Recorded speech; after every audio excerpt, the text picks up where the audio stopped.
If you're looking for the latest in hotel, restaurant, and retail technology, stay tuned right here to Tech Advisor Media.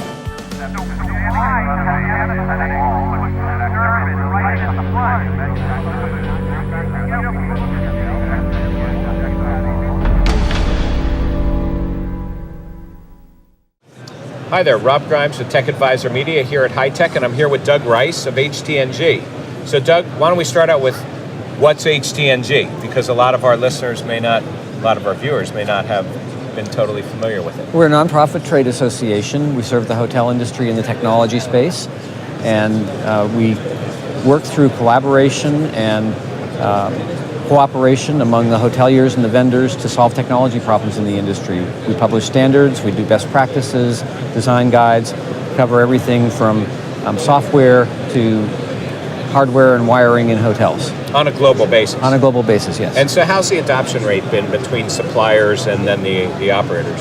It's always a slow process, and you get some big successes in a few areas and others you struggle.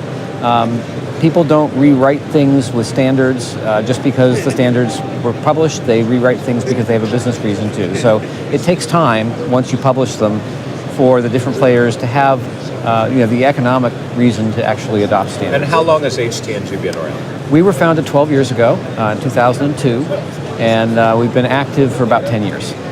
Active for 10 years. So a lot has happened in 10 years. Yes, it has. A lot has happened.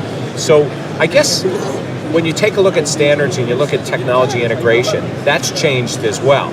Has it become easier in the last few years, or is it becoming more complex?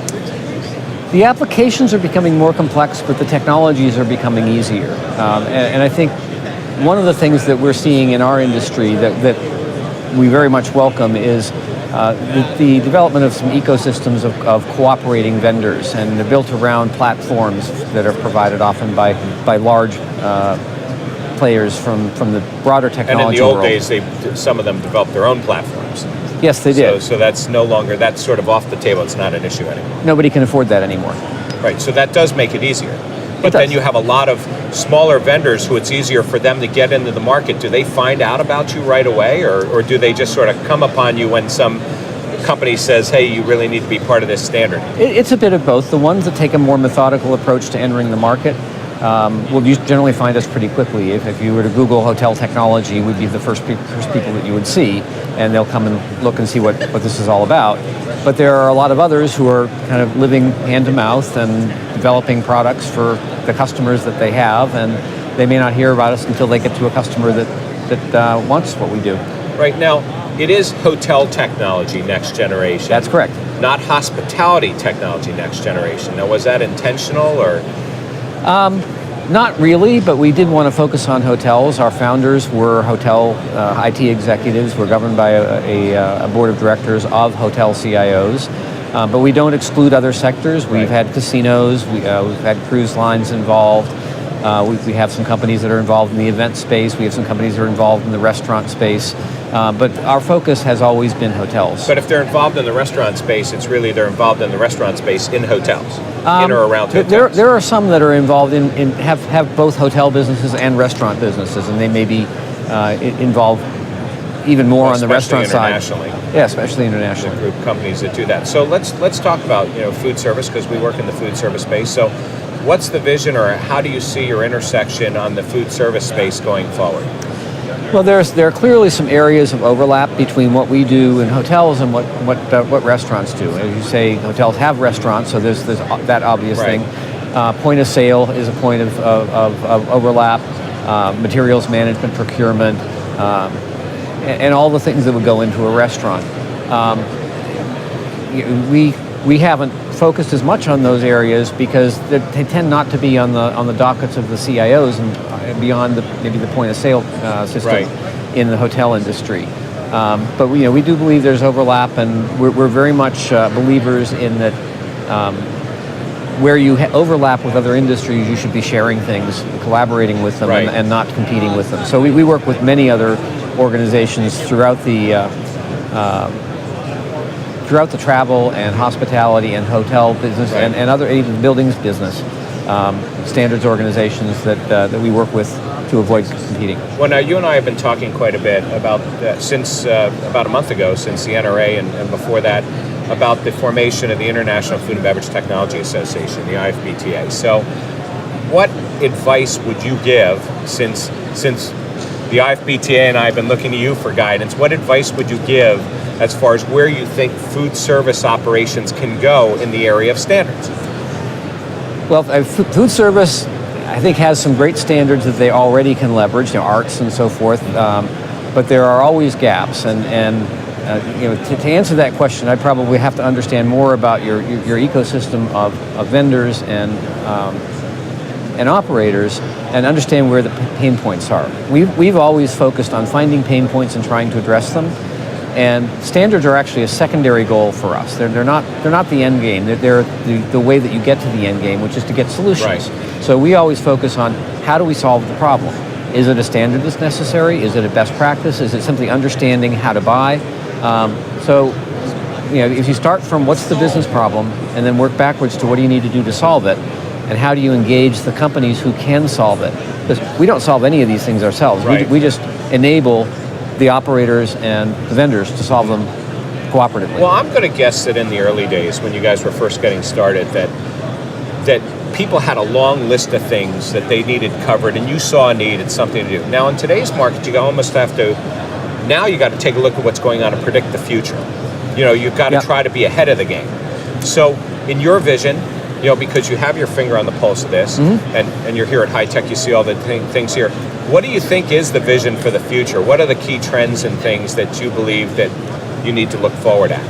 Well, clearly right now mobility is probably the number one driver. Mobility and connectivity, which are closely related, but they're delivered through different mechanisms. I actually might disagree with you a little bit. We don't actually try to be ahead of the trend. We try to be right with the trend. If we're ahead of the trend, we're going to be inventing standards for problems that aren't well enough understood, and we'll get them wrong. Right. Okay.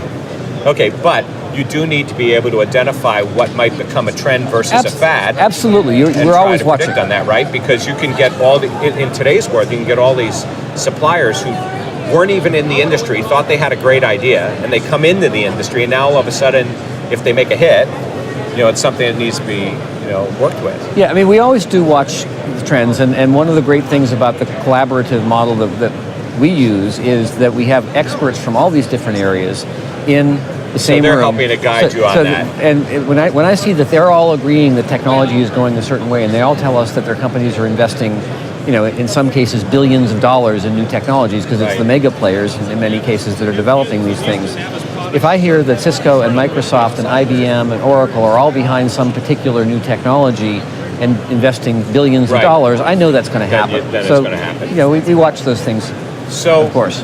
On a personal basis, you've been here for a couple days now at HITEC, and you've attended a lot of meetings and things. Is there something that you've seen here in the overall floor that you just looked at and said, wow, that's like a really cool thing? Yes. What is it? I can't tell you. But it's here on the floor. Yes, it is. Why can't you tell me? Because as a trade association, we're Switzerland. We don't ever publicize one of our members over another. Well, I didn't make an assumption that they were your members. So how about this? Or any company, actually. Is there a cool, without being, I wasn't necessarily, by the way, asking you for a vendor. I was asking you for a technology. A technology, which was different. So is there something that came out here that is just one of those new things that you just said, wow, that's really a cool idea. I don't know if it'll work or not. I don't know. Just something that was here. I've seen some interesting mobile technologies designed for the guest room. I'm seeing them getting much faster and more usable. I'm seeing